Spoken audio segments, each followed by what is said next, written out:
Hey guys, how's it going? Welcome to my video. Just want to give you guys, um, just want to make a video about what happened to me about a couple days ago in my car, and got it fixed since. But I had a no crank, no start issue with my car. Basically, the car worked fine all day. I drove it pretty much all day, back and forth, doing a whole bunch of stuff, and I stopped at a Arby's. I stopped at an Arby's to get some food, and pretty much ate there. Got back out and was all ready to go back home, and the car um, did not crank up, did not start. So anyway, the remote worked. Got into the car. Everything came on as normal. The dash lights, radio, everything that was supposed to worked. And but it wouldn't crank up, it wouldn't crank, it wouldn't start up, it wouldn't crank, obviously. So at that point I was kind of, I tried it at least 4 or 5 times to try to get it to crank, but all I heard was like a click on each try. So basically what I did was I got out, turned on the headlights, got out, and try to see whether the headlights were bright or not, just to try to make out whether the batteries were good. And the battery was changed up maybe like 5 months ago. So I was thinking it could be the battery. Maybe it was put in. Maybe the terminal's loose or something like that. But I mean, the lights were pretty bright, so I couldn't make anything of it. So what I did was I popped. I got to the battery, and pretty much I got to the battery and checked the terminals to make sure that the terminals weren't corroded or anything like that. But the terminals did look a little bit corroded.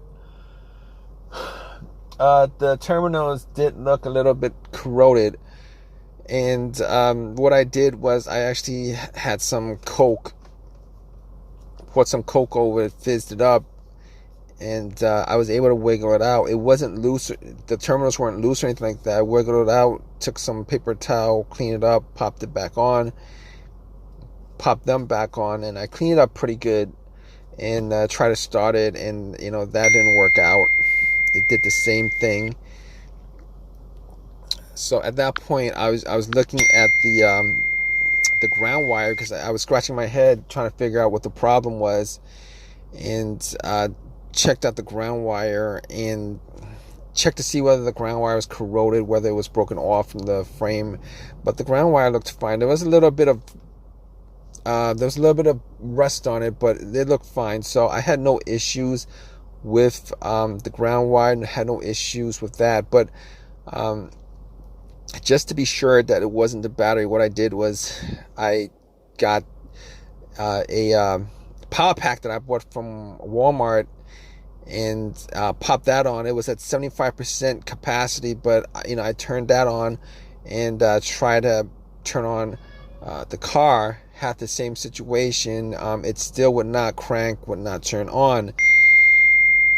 And at that point, I could rule out a whole bunch of stuff. I could rule out the battery, 100% ruled out the battery, ruled out the ground wire, and pretty much ruled out the alternator, because I thought maybe the alternator went out, and it wasn't charging the battery correctly, and got into the situation where it wouldn't crank. But I really didn't think it was the alternator, considering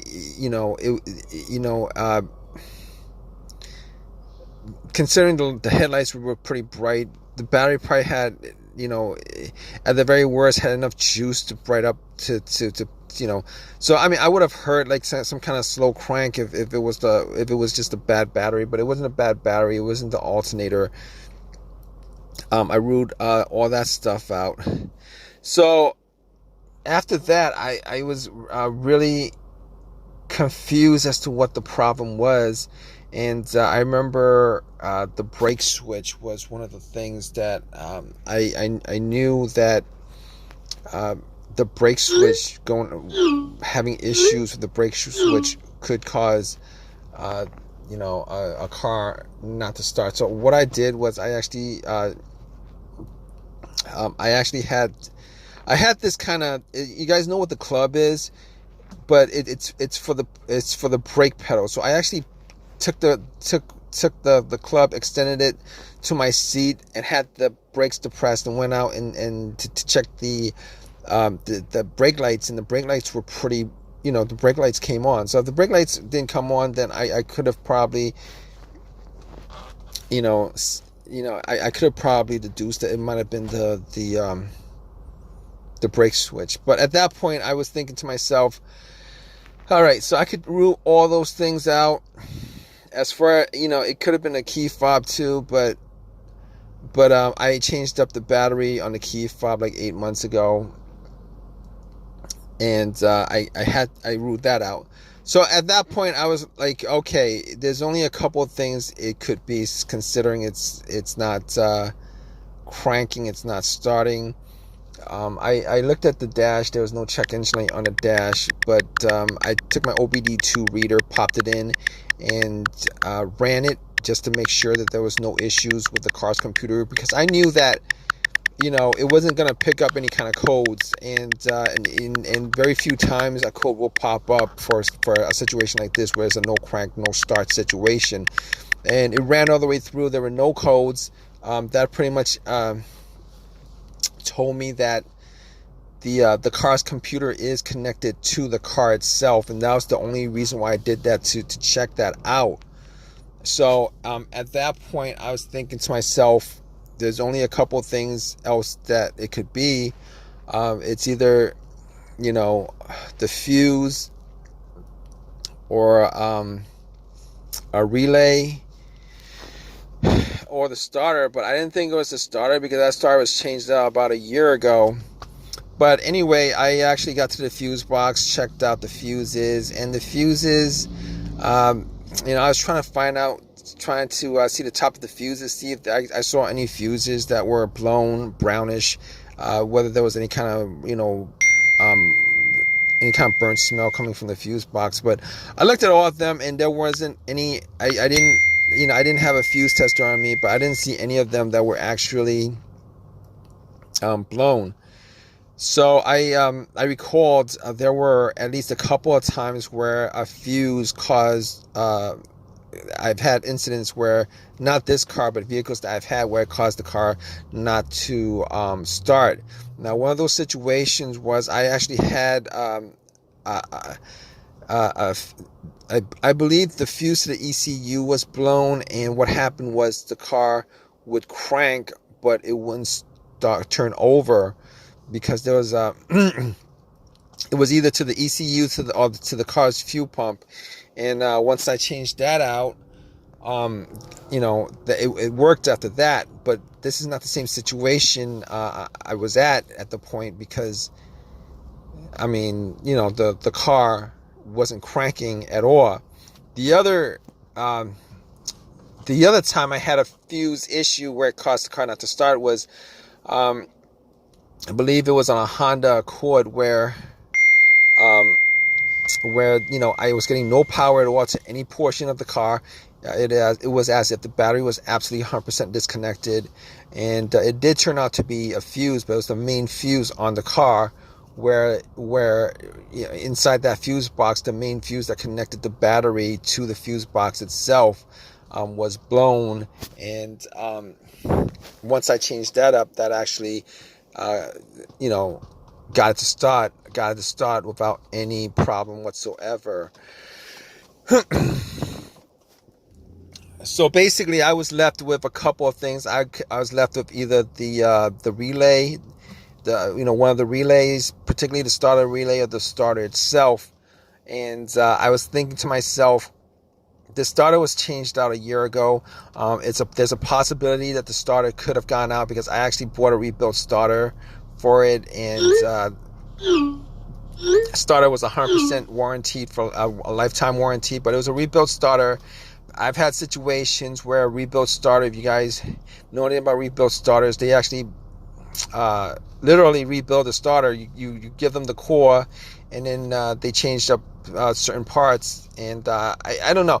I I've heard that they changed up just the parts that are broken and leave the other parts that in there. But I was crossing my fingers that it wasn't a starter, because it would have been really a real pain if it was. But moving on to my to what the real fix was on the car. It was okay. So I did the fuses. Wasn't 100% on the fuses, but they looked all clean to me. And got to the relays themselves, and I was looking at the relays, and I was thinking to myself, I was hearing a click. So normally when you hear a click, that means that the relay is firing off.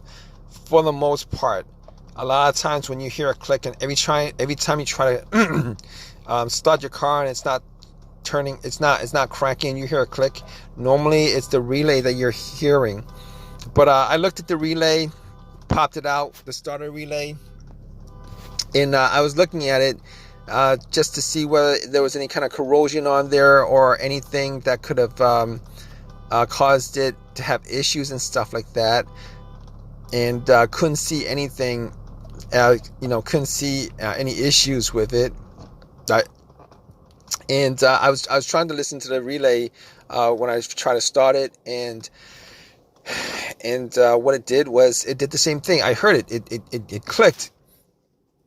So I didn't think it was the relay, but I was thinking to myself, probably should change up the relay, see if there's another relay in the box, and which is what I did. I took another relay that had pretty much the same voltage. It was just a similar relay. Popped it into the starter relay, took the starter relay out, the old one, popped it in, and then got back in and tried to start it, and the car started up just like that, started up fine. At that point, I knew that it was the relay that was causing the car not to start. Even though it was firing off, I think it was malfunctioning or something like that. Normally, with my experiences, when a relay is causing the issue, normally the relay is just 100% dead. You wouldn't hear anything firing off on it, but it did fire off. So what I did was I drove it to AutoZone. Bought another relay, popped it in, and it's been 3 days. Haven't had a single issue since. At all. I haven't had a single issue since at all, and I'm pretty glad that it wasn't a starter, because between just popping out a relay and popping it in versus changing out a starter, I really am glad that it wasn't a starter. In any case, if you guys are still watching this, I hope that this has helped you guys out. If you guys are having a no crank, no start situation, just pretty much just follow the steps that I went through, as far as going through the list of things that I went through, as far as the battery, the ground wire, the fuses, the relay, the alternator starters. It's gotta be the fob key. Chances are it's gonna be like one of those things. Chances are it's probably gonna be one of those things. Hopefully it's something that is easy to fix, as it was for me. Regardless, I hope you guys enjoyed this video. If you guys have a comment, please leave a comment in the comment section. Please give me a thumbs up. Please subscribe. I really appreciate you guys watching this video. All right, guys, take care.